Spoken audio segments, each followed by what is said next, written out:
Jelang H-1 hari pungut hitung suara pada pemilihan umum kepala daerah tahun 2024, Komisi Independen Pemilihan Kota Banda Aceh mulai melakukan pendistribusian logistik Pilkada Pemilihan 2024. Selain mendistribusikan logistik Pilkada 2024, KIP Kota Banda Aceh juga memusnahkan ribuan surat suara sisa dan rusak di halaman gedung ITLC Pemko Banda Aceh Selasa pagi. Sekitar 1045 surat suara sisa dan rusak dimusnahkan, di antaranya 10 lembar surat suara pemilihan gubernur dan wakil gubernur Aceh, 1035 lembar surat suara pemilihan wali kota dan wakil wali kota 2024. Kerusakan surat suara di antaranya terkena tinta, robek, dan lain sebagainya.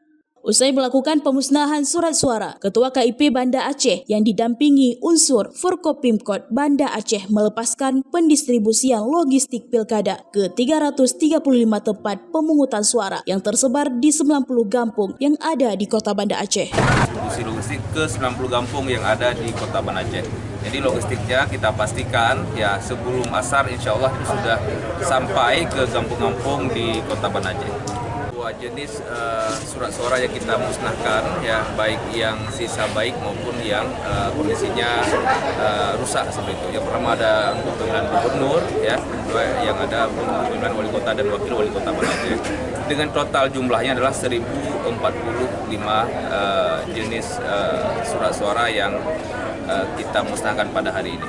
TPS di Kota Banda Aceh untuk pemilihan gubernur dan juga wali kota adalah 335 TPS semuanya. Untuk pengamanan dan kelancaran pelaksanaan Pilkada 2024 di Kota Banda Aceh, Polresta Banda Aceh telah menurunkan sebanyak 562 personil untuk PAM TPS, wilayah hukum Polresta Banda Aceh dan Aceh Besar. Pendistribusian logistik juga terus dikawal oleh pihak pengamanan hingga ke TPS. Sampai sekarang ini berjalan dengan lancar, jadi wilayah hukum Polres